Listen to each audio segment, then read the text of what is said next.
imagine for a moment that you decided to invest money now, and you bought a farm. And the farmland around here,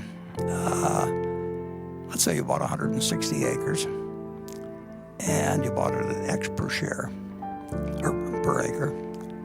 And the farmer next to you had 160 identical acres, same contour, same quality of soil quality. So it was identical.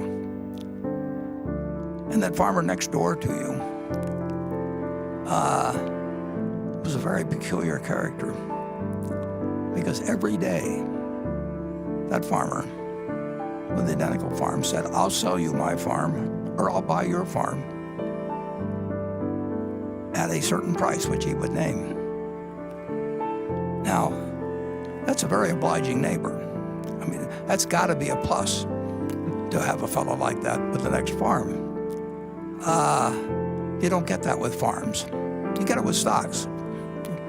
If you own 100 shares of General Motors, on Monday morning, somebody will buy your 100 shares or sell you another 100 shares at exactly the same price, and that goes on 5 days a week.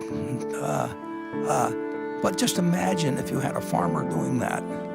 When you bought the farm, you looked at what the farm would produce. That was what went through your mind. You were saying to yourself, "I'm paying X dollars per acre. I think I'll get so many bushels of corn or soybeans on average. Some years good, some years bad. Some years the price will be good, some years the price will be bad, etc."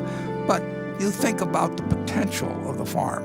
And now you get this idiot that buys the farm next to you, and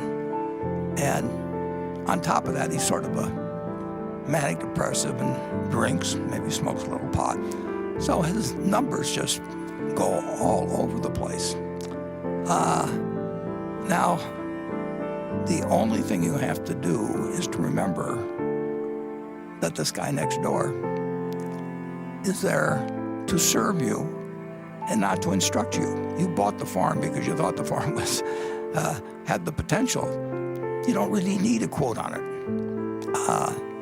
If you bought in with John D. Rockefeller or Andrew Carnegie, there were never any quotes.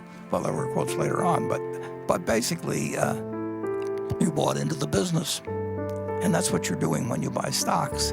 But you get this added advantage that you do have this neighbor who you're not obliged to listen to at all, who is going to give you a price every day, and he's going to have his ups and downs, and maybe he'll name a silly price that he'll buy at, in which case you sell if you want to, or maybe he'll name a very low price and you'll buy his farm from him. But you don't have to, and you don't want to put yourself in a position to where you have to. So stocks have this enormous inherent advantage of people yelling out prices all the time to you, and many people turn that into a disadvantage. And of course, many people can profit in one way or another from telling you that they can tell you what this farmer's going to yell out tomorrow or next. Your neighboring farmer's going to yell out tomorrow or next week or next month. There's huge money in it. So people tell you that it's important, and they know, and that you should pay a lot of attention to their thoughts about what price changes should be, or you tell yourself that there should be this great difference. But the truth is, if you owned the businesses you liked prior to the virus arriving, it changes prices and it changes, but nobody's forcing you to sell. And if you really like the business and you like the management you're in with, and the business hasn't fundamentally changed, and I'll get to that a little when I report on Berkshire, which I will soon, I promise. Stocks have an enormous advantage, and you still can bet on America, but you can't bet unless you're willing and have an outlook to independently decide that you want to own a cross-section of America, because I don't think most people are in a position to pick single stocks. A few maybe, but on balance, I think people are much better off buying a cross-section of America and just forgetting about it. If you'd done that, if I'd done that when I got out of college, it's all I had to do to make 100 for one and then collect dividends on top of it, which would increase substantially over time. The American tailwind is marvelous.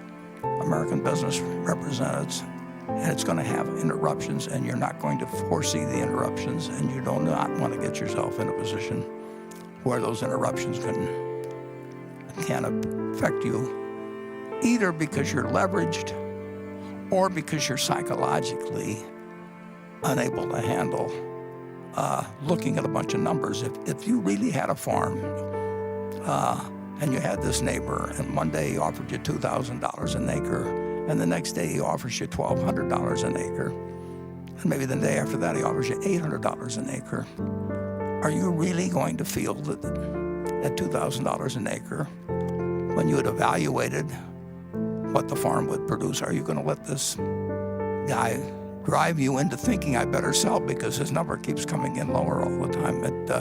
It's a very, very, very important matter to bring the right psychological approach to owning common stocks. But I will tell you, if you bet on America and sustain that position for decades, you're going to do better than, in my view, far better than owning Treasury securities, or far better than following people who tell you that what the farmer's going to yell out next.